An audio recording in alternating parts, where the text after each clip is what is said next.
नमस्कार, स्वागत है आपका झारखंड समाचार में। झारखंड कैबिनेट में 32 प्रस्तावों को स्वीकृति मिल गई है। अब दारोगा इंस्पेक्टर भी कर सकेंगे SC/ST मामलों की जांच। असिस्टेंट प्रोफेसर के लिए PhD अब अनिवार्य नहीं। झारखंड विधानसभा की 23वीं वर्षगांठ। विधानसभा अध्यक्ष बोले, सरकार केवल बहुमत के बल पर जनता के वाजिब सवालों से मुंह नहीं फेर सकती। PM आवास योजना की राशि लेकर घर न बनाने वाले को अल्टीमेटम, जल्द करा ले ये काम वरना होगा बड़ा ही नुकसान। झारखंड के गरीब विद्यार्थियों की मदद के लिए स्टूडेंट क्रेडिट कार्ड लागू। साधारण ब्याज दर पर मिलेगा 15 लाख तक का ऋण। CM हेमंत सोरेन ने केंद्र व उत्तराखंड सरकार को कटघरे में खड़ा किया। मेडिकल जांच के बाद उत्तराखंड से झारखंड एयरलिफ्ट होंगे सुरंग में फंसे 15 मजदूर। CM हेमंत सोरेन की तैयारी। तो वहीं अवैध खनन मामले की जांच तेज हो गई है। फंस सकते हैं साहिबगंज के DC, लगा है गंभीर आरोप।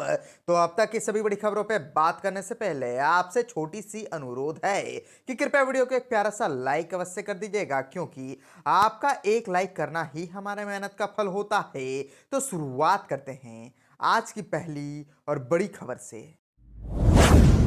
इस वक्त की बड़ी खबर झारखंड से आ रही है, जहां झारखंड कैबिनेट में 32 प्रस्तावों को स्वीकृति मिल गई है। दारोगा इंस्पेक्टर भी कर सकेंगे अब SC/ST मामलों की जांच। असिस्टेंट प्रोफेसर के लिए PhD अनिवार्य खत्म। दरअसल झारखंड सरकार के कैबिनेट की हुई बैठक में अहम प्रस्तावों को स्वीकृति प्रदान की गई है। बैठक में कुल 32 प्रस्तावों को स्वीकृति मिली है। इसमें सबसे अहम प्रस्ताव की स्वीकृति SC/ST अधिनियम के तहत दर्ज मामले को लेकर दिया गया है। इसके तहत अब वैसे मामले जो अनुसूचित जाति अधिनियम 1989 के तहत थानों में दर्ज है, उसका अनुसंधान दारोगा और इंस्पेक्टर भी कर सकेंगे। ऐसा निर्णय थानों में बढ़ते मामले और इसके अनुसंधान में लगने वाले DSP की संख्या कम होने की वजह से लिया गया है। और एक अन्य प्रस्ताव उच्च शिक्षा को लेकर लिया गया है, जिसमें कहा गया है कि अब राज्य के विश्वविद्यालय में असिस्टेंट प्रोफेसर बनने के लिए PhD होना अनिवार्य नहीं होगा। नेट पास किए उम्मीदवार इसके लिए योग्य माने जाएंगे। वहीं 3 साल 1984 में इंदिरा गांधी की हत्या के बाद बोकारो में हुए सिख दंगों के पीड़ितों के बीच 1 करोड़ 20 लाख रुपए का भुगतान किया जाएगा। इसका लाभ दंगा पीड़ित 24 परिवारों के परिजनों को मिलने वाला है।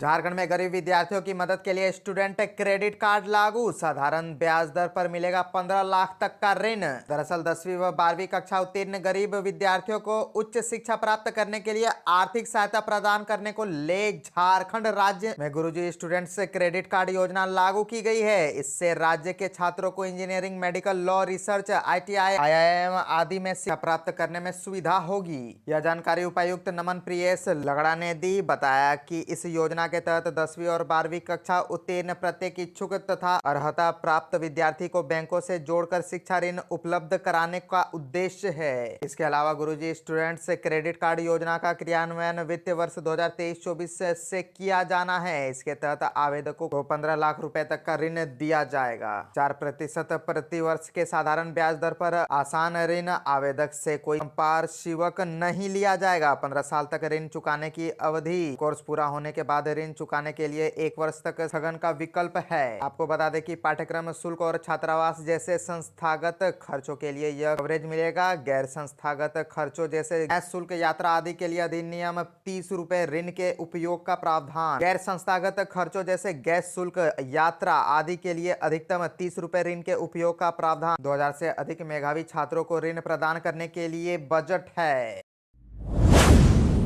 CM हेमंत सोरेन ने केंद्र व उत्तराखंड सरकार को कटघरे में किया खड़ा। उत्तरकाशी टनल हादसे में झारखंड, यूपी, बिहार सहित कई राज्यों के मजदूर जिंदगी और मौत के बीच लड़ रहे हैं। उत्तराखंड के उत्तरकाशी जिले के तिलक्यारा के टनल के अंदर फंसे 41 मरीजों की जान बचाने को रेस्क्यू ऑपरेशन लगातार जारी है। इसी के बीच झारखंड सरकार ने मजदूरों को लेकर बड़ा फैसला लिया है। टनल से सकुशल बाहर निकालने के बाद सभी मजदूरों को एयरलिफ्ट कर झारखंड लाया जाएगा। आपको बता दें कि टनल के अंदर फंसे मजदूरों में सबसे ज्यादा मजदूर झारखंड के हैं। मुख्यमंत्री हेमंत सोरेन ने उत्तराखंड टनल हादसे को लेकर उत्तराखंड सरकार के साथ साथ केंद्र सरकार को भी कटघरे में खड़ा किया है। मुख्यमंत्री ने कहा कि टनल में फंसे मजदूरों के प्रति सरकार की जो संवेदनाएं होनी चाहिए वह नहीं दिख रही है। मुख्यमंत्री ने कहा कि झारखंड के अधिकारी तो उत्तराखंड में बैठे हुए हैं और इंतजार कर रहे हैं कि मजदूर कब निकले और वे उन्हें लेकर झारखंड आए। कहा कि चिंता इस बात की है कि इस तरह की परियोजनाओं में सुरक्षा व्यवस्था का इंतजाम होना चाहिए, जो उत्तराखंड में नहीं किया गया था। झारखंड विधानसभा की 23वीं वर्षगांठ। बोले विधानसभा अध्यक्ष की सरकार केवल बहुमत के बल पर जनता के वाजिब सवालों से मुंह नहीं फेर सकती।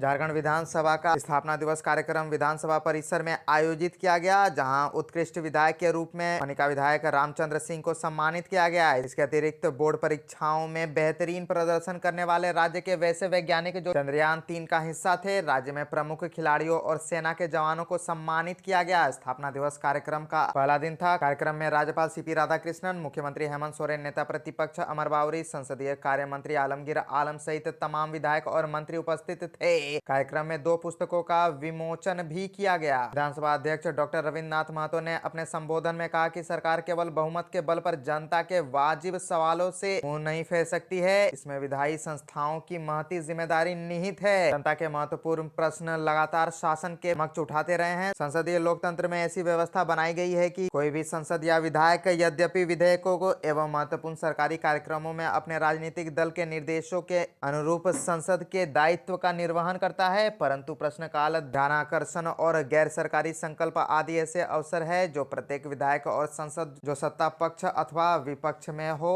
उनके माध्यम से शासन चलाने वाले से जनता के लिए सवाल पूछ सकता है, सरकार की नीतियों को जनहित के अनुरूप बनाने के लिए बाध्य कर सकता है। विश्व गुरु शिबू सोरेन के साथ के प्रसंग को लेकर उन्होंने बताया कि हमें गुरुजी घर घर जाकर भिक्षाटन करने को कहते थे। उस समय हम लोग घर घर जाते थे और 1 मुट्ठी चावल और 1 रुपया भिक्षाटन करते थे। गुरुजी हम लोगों को बताते थे कि घर घर जाकर जब तुम भिक्षाटन करोगे तो तुम्हारे अंदर कभी भी यह अहंकार नहीं होगा कि हम राजनेता हैं। यह आपको हमेशा याद दिलाएगा कि हम जनता के सेवक हैं, नौकर हैं, न कि मालिक। पीएम आवास योजना की राशि लेकर घर न बनाने वालों को अल्टीमेटम, जल्द करा ले काम नहीं तो होगा बड़ा ही नुकसान। दरअसल झारखंड के चक्रधरपुर में पीएम आवास योजना पेंडिंग रहने के बाद प्रशासन ने सख्त रुख अपनाया है। चक्रधरपुर प्रखंड के सुरबुड़ा पंचायत में प्रधानमंत्री आवास योजना सबसे ज्यादा अधूरे हैं। ऐसे में बीडीओ सीमा कुमारी ने 1 हफ्ते में निर्माण कार्य पूरा करने का अल्टीमेटम दिया है। जानकारी के अनुसार बीडीओ सीमा कुमारी टोकला थाना पुलिस के साथ पीएम आवास योजना की जांच करने के लिए प्रखंड के सुरबुड़ा पंचायत स्थित लक्ष्मी पोशी एवं जयपुर गांव पहुंची। इस दौरान उन्होंने अधूरे आवास को देखा और संबंधित लाभुकों से भी मिले। इस दौरान उन्होंने 1 सप्ताह में निर्माण कार्य पूरा करने का अल्टीमेटम दिया है। इतना ही नहीं, इसके अलावा किस्त लेने के बावजूद अब तक कार्य शुरू नहीं करने वाले लाभुकों को 4 दिनों के अंदर निर्माण कार्य शुरू करने का निर्देश दिया गया है। मौके पर बीडीओ ने कहा कि ऐसे नहीं करने पर संबंधित लाभुकों के खिलाफ स्थानीय थाने में सरकारी राशि गबन करने की प्राथमिकी दर्ज की जाएगी। आवास नहीं बनाना चाहते हैं तो वह राशि वापस करे। अवैध खनन मामले की जांच तेज, फंस सकते हैं साहिबगंज के डीसी, लगा है गंभीर आरोप। साहिबगंज में 1000 करोड़ के अवैध खनन मामले में मनी लॉन्ड्रिंग के तहत जांच कर रही ईडी को अब कार्रवाई के लिए सीबीआई की दर्ज प्राथमिकी एक आधार के रूप में मिल गई है। यह प्राथमिकी सीबीआई ने 20 नवंबर को दर्ज की है। उसकी शिकायत पर साहिबगंज में SC/ST थाने में दर्ज जिस प्राथमिकी को आधार बनाकर सीबीआई ने प्राथमिकी दर्ज की है, उसमें साहिबगंज के डीसी रामनिवास यादव व जिला खनन पदाधिकारी विभूति कुमार पर भी गंभीर आरोप लगे हैं। अब यह संभावना बन रही है कि अवैध खनन की सीबीआई जांच में डीसी रामनिवास यादव व डीएमओ विभूति कुमार फंसेंगे। फिलहाल सीबीआई की जांच जारी है, जिससे अनुसंधान पदाधिकारी सीबीआई की भ्रष्टाचार निरोधक ब्यूरो के डीएसपी के सिंह है। शिकायतकर्ता विजय हांसदा के बयान पर कोर्ट के आदेश के बाद साहिबगंज के SC/ST थाने में प्राथमिकी हुई थी, लेकिन उसमें डीसी व डीएमओ अभियुक्त नहीं बनाए गए थे। हालांकि विजय हांसदा के आवेदन में यह स्पष्ट है कि नींबू पहाड़ पर अवैध पत्थर खनन के लिए ब्लास्ट किए जाने के दौरान कई घरों की दीवारों में दरार आ गई थी।